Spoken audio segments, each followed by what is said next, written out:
Hello मेरे प्यारे दोस्तों। आज मैं हाजिर हूँ एक नए टॉपिक के साथ जिनका नाम है टैक्स।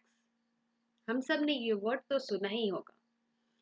वैसे मैं बता दूँ, ये JSSC PGT economics CUET CGL EPFO economic officer और सभी प्रकार के एग्जाम में हेल्पफुल होंगी जिसमें इकोनॉमिक्स से सवाल पूछे जाते हैं।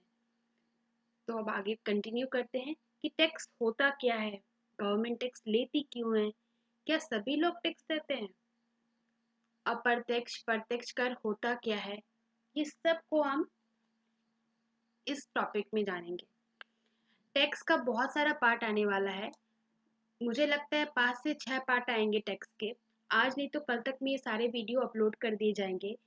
तो सेशन को छोटा रखने के लिए मैं इसे पार्ट वाइज ला रही हूँ, ताकि आपको पढ़ने में बोरियत फील ना हो और आप हर टॉपिक को बखूबी समझ पाए और मैं आप तक ये बातें समझा पाऊँ। ओके, तो वक्त ना जाया करते हुए स्टार्ट करते हैं कि टैक्स होता क्या है। टैक्स ना दुनिया भर की सरकारें अपने लोगों से लेती है, कंपनियों से लेती है। क्यों लेती है टैक्स? सरकार के बहुत सारे खर्चे होते हैं जिनको चलाने के लिए उनको पैसे की जरूरत होती है। अब बिना कुछ के पैसे तो मिलेंगे नहीं, तो सरकार लोगों से पैसे लेंगी कैसे? तो वो टैक्स लगाती है। कॉर्पोरेट टैक्स लगाती है, डायरेक्ट टैक्स लगाती है, जीएसटी लगाती है, इनकम टैक्स लगाती है, संपत्ति बिक्री में टैक्स लगाती है। इस तरह के ढेर सारे टैक्स लगाती है। उनसे जो पैसा कलेक्ट करती है उसे अपने देश के इंफ्रास्ट्रक्चर में खर्च करती है, सोशल वेलफेयर में खर्च करती है और भी बहुत कुछ में खर्च करती है।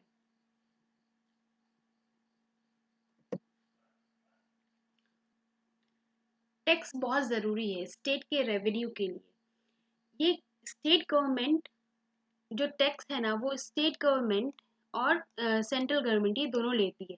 पर स्टेट गवर्नमेंट कोई भी टैक्स लगाने से पहले उसको स्टेट लेजिस्लेचर से पास करवाना पड़ता है, और सेंट्रल गवर्नमेंट अगर कोई टैक्स लाती है, इंट्रोड्यूस करती है और उसे लगाती है तो उसको पार्लियामेंट से पास करना पड़ता है। ये इम्पोर्टेंट है। और टैक्स जो भी गवर्नमेंट लगाती है ना, ये डायरेक्ट है right to levy tax drive from the Indian constitution. तो ये बहुत ही इंपॉर्टेंट पार्ट है। ये right to levy tax, government का अधिकार है टैक्स लेना। ठीक है, स्टेट गवर्नमेंट हो या सेंट्रल गवर्नमेंट हो, दोनों को बराबर ये अथॉरिटी दिया गया है कि वो टैक्स ले। और साथ में कभी कभी हमें ये भी देखा है कि लोकल जो बॉडी होती है ना, वो भी टैक्स लेती है।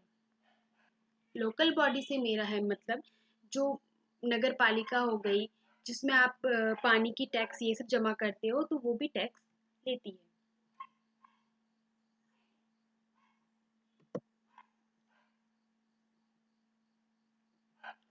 तो टैक्स दो तरह का होता है। एक होता है डायरेक्ट टैक्स, प्रत्यक्ष कर। एक होता है इनडायरेक्ट कर, मतलब अप्रत्यक्ष कर। अब ये क्या होती है? तो सबसे पहले जानेंगे डायरेक्ट टैक्स क्या होती है। ये टैक्स पेयर पे डायरेक्टली लगती है। डायरेक्टली टैक्स पेयर जो होते हैं ना, वो डायरेक्टली गवर्नमेंट को पे करते हैं, बीच में कोई थर्ड पार्टी इन्वॉल्व नहीं होती।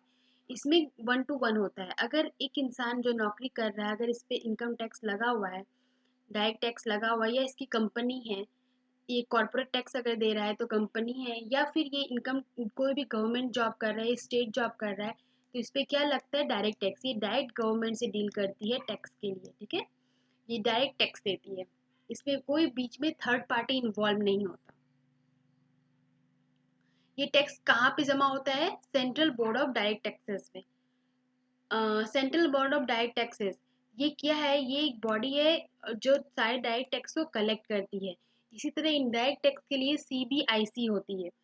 तो अभी सीबीटी के सीईओ कौन है? ये नितिन गुप्ता है। ठीक है, सीबीआईसी क्या है? जो central board of indirect taxes and custom है, इसके कौन है? इनका नाम विजय करके कोई नाम है, विजय राणे ऐसे कुछ नाम है, मुझे याद नहीं आ रहा, पर विजय है, विजय से स्टार्ट है उनका नाम। तो ये दोनों है इनके। इन नाम याद रखना, क्या पता वन लाइनर में क्वेश्चंस में पूछ लिया जाए। अच्छा, तो अब आगे बढ़ते हैं। ये कौन से टैक्स होते हैं जो गवर्नमेंट को डायरेक्टली पे किए जाते हैं? ये होते हैं रियल प्रॉपर्टी टैक्स, कौन से टैक्स होते हैं? एक तो रियल प्रॉपर्टी टैक्स, एक पर्सनल प्रॉपर्टी टैक्स, एक इनकम टैक्स जो आप जॉब कर रहे हैं उस पर जो डायरेक्ट टैक्स लगता है, एसेट टैक्स, गिफ्ट टैक्स।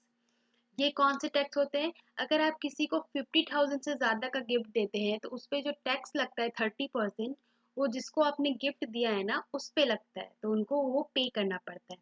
मान लो आप किसी को 1 लाख का गिफ्ट दे रहे हो, तो जिस इंसान को आपने 1 लाख का गिफ्ट दिया है ना उस इंसान को 30% यानी 30,000 रुपीज गवर्नमेंट को देना पड़ता है एज ए टैक्स।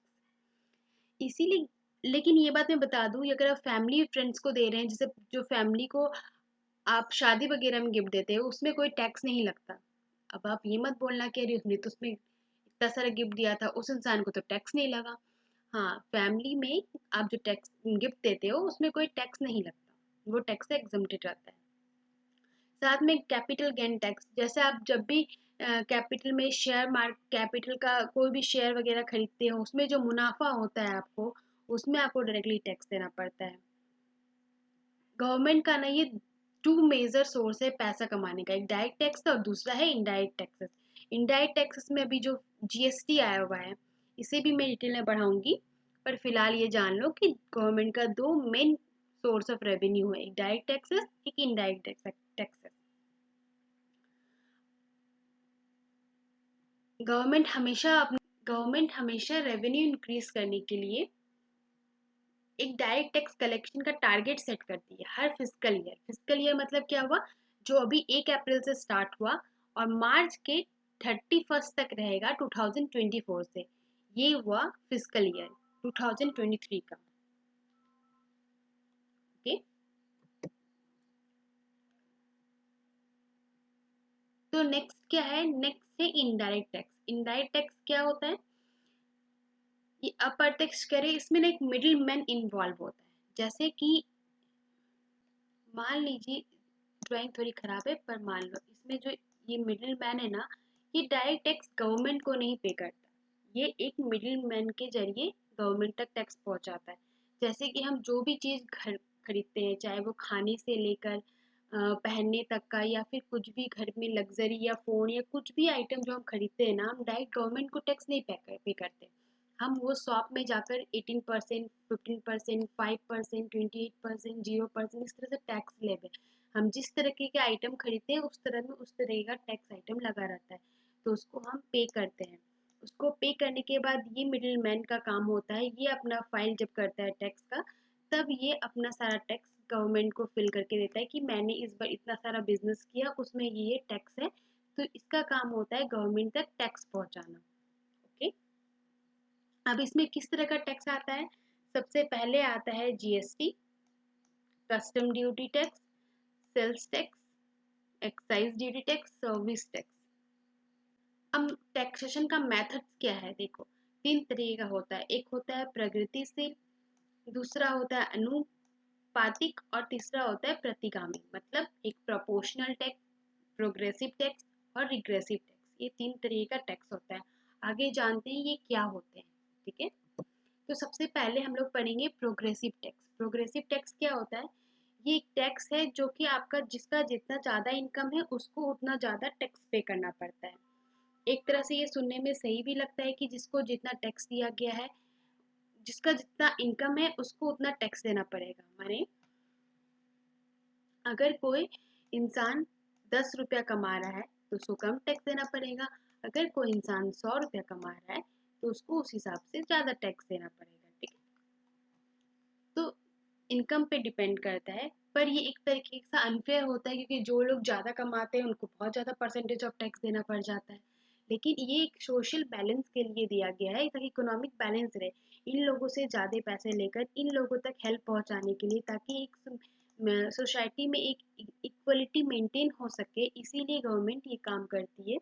जितना भी इनकम टैक्स होता है ना वो आता है प्रोग्रेसिव टैक्स के अंदर आता है। ठीक है, दूसरा हम पढ़ेंगे रिग्रेसिव टैक्स। ये क्या होता है ना, इसमें ये बिल्कुल प्रोग्रेसिव का रिवर्स है।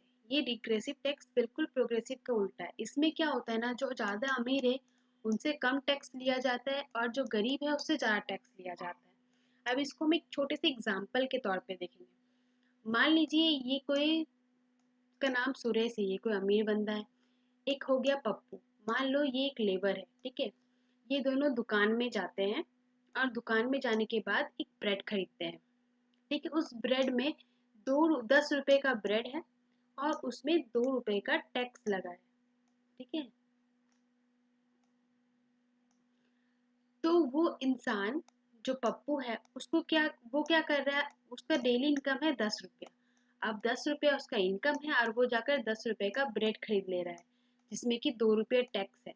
तो वो गवर्नमेंट को टोटल कितना टैक्स दे रहा है, गवर्नमेंट को अपने इनकम का 20% वो टैक्स दे रहा है, ठीक है। वहीं पे ले लो ये रमेश, रमेश की इनकम है मान लो 100 रुपए, ठीक है। और ये जाकर 10 रुपए का ब्रेड लेता है जिसमें 2 रुपया टैक्स है। तो ये गवर्नमेंट को टोटल कितने परसेंट का टैक्स दे रहा है, ये गवर्नमेंट को टोटल 2% का टैक्स दे रहा है ना। कितना टैक्स दे रही है गवर्नमेंट को, टोटल 2% का टैक्स दे रहा है। तो आप देख सकते हो कि जो गरीब है उससे ज्यादा परसेंट का टैक्स लिया जा रहा है और जो अमीर है उससे कम परसेंट का टैक्स लिया जा रहा है। तो ये हो गया एक रिग्रेसिव टैक्स।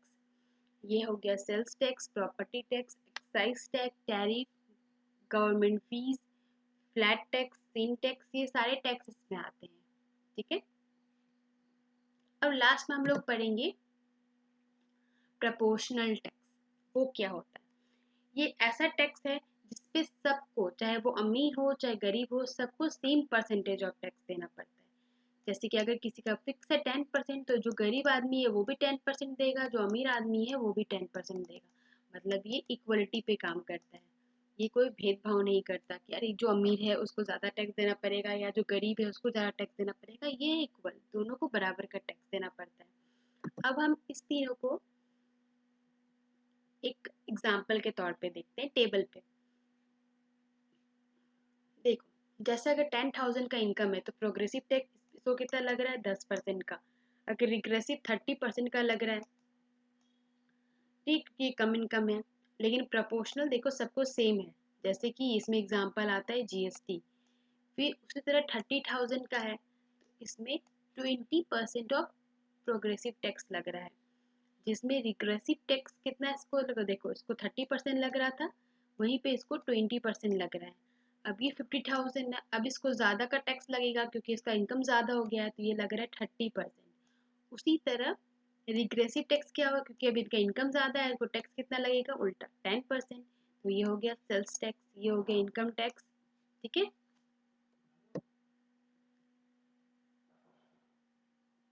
ये एग्जाम्पल है कि गवर्नमेंट को किससे कितने परसेंट टैक्स मिले 2022 के हिसाब से। तो आप इसको देख सकते हैं कि कस्टम से कितने मिले, इनकम टैक्स से कितने मिले, कॉरपोरेशन से कितने मिले। ये सारे टर्म को मैं अच्छे से एक्सप्लेन करूंगी तो आगे अपने नेक्स्ट आने वाले वीडियो पे, तो उसे टेंशन लेने की ज़रूरत नहीं है। And thank you. चैनल को लाइक शेयर और सब्सक्राइब कीजिए। Okay, thank you.